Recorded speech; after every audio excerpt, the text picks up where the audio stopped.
बद्रीनाथ धाम में जहां इन दिनों करोड़ों रुपए के दान चढ़ावे की चोरी के आरोप लग रहे हैं, साथ ही पैसों की पारदर्शिता को लेकर भी सवाल खड़े हो रहे हैं। पर क्या आप जानते हैं कि एक जमाना था जब इसी बद्रीनाथ धाम में पारदर्शिता की एक अनूठी परंपरा चलती थी, जहां पर भगवान बद्री विशाल खुद मंदिर में आने वाले चढ़ावे का हिसाब सुना करते थे। नमस्कार, मैं हूं रक्षिता बोरा और आप देख रहे हैं खबर उत्तराखंड। इन दिनों बद्रीनाथ धाम के दान चढ़ावे से जुड़े करोड़ों के घोटाले का मामला सामने आया, जिसके बाद जांच हुई, सीसीटीवी फुटेज खंगाले गए, एसआईटी बैठी। हालांकि अब ये जो मामला है ये एक निर्णायक मोड़ की तरफ जाता नजर आ रहा है। एसआईटी ने गायब हुई 32 दिनों की सीसीटीवी फुटेज रिकवर कर ली है। अब इस फुटेज का मिलान बद्री केदार मंदिर समिति के पास मौजूद भगवान बद्री विशाल के खजाने के 3 साल के रिकॉर्ड से किया जाएगा। वहीं इस मामले में पहले ही मंदिर समिति के पूर्व व्यवस्थापक सहायक प्रमोद नौटियाल और एक सेवानिवृत्त मंदिर अधिकारी सहित कुछ आरोपियों को गिरफ्तार कर लिया है। एसआईटी लगातार जो सबूत है वो जुटा रही है और जांच अपने निर्णायक चरण में पहुंचती भी दिख रही है।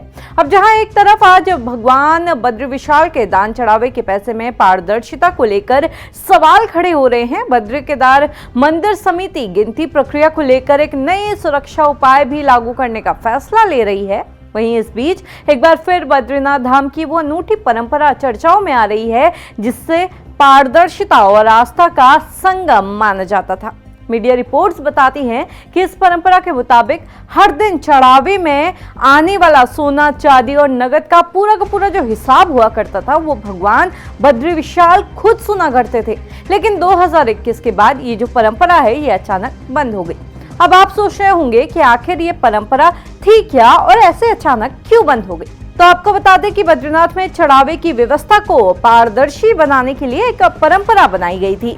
अब जहां पर तत्कालीन मुख्य कार्याधिकारी बीडी सिंह हर शाम जब शयन आरती खत्म होती और भगवान बद्री विशाल के पट बंद हो जाते तो उस वक्त मंदिर के मंडप में एक ऑडिट पैनल बैठता था, जो सीधे भगवान बद्री विशाल को रोज के चढ़ावे का हिसाब किताब बताता। सीईओ बीडी सिंह हाथ में एक रजिस्टर लेकर आते और गर्भगृह की तरफ मुंह करके खड़े हो जाते। तीर्थ अधिकारी, कार्य अधिकारी, वेद पाठी सबकी मौजूदगी में इसके बाद जो सीईओ बीडी सिंह हैं वो भगवान बद्री विशाल को पूरे दिन के चढ़ावे का हिसाब देते थे कि प्रभु आज आपकी दान पेटी से इतना नगद, इतना सोना, इतना चांदी चढ़ावा आया है और ये सब आपका है, आपकी सेवा में और मंदिर व्यवस्था के चलाने में ये खर्च होगा। मीडिया रिपोर्ट्स के मुताबिक नियम जो ये था ये कोरोना काल तक चलता रहा, लेकिन इसके बाद जब बीडी सिंह रिटायर हुए तो उनके जाते ही ये जो व्यवस्था है ये खत्म कर दी गई। इसके बाद न कोई गिनती के बाद मंदिर के सामने खड़ा होता था, न कोई भगवान को हिसाब सुनाता था। पर्दे के पीछे गिनती होती, फाइलें बंद होती और पैसा तिजोरी में चला जाता।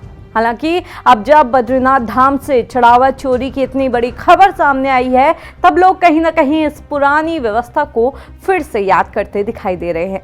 अब आप इस अनोखी प्रथा को कैसे देखते हैं, कमेंट करके जरूर बताइएगा और ऐसे ही उत्तराखंड से जुड़ी खबरों के लिए हमें फॉलो करना भी बिल्कुल मत भूलिएगा।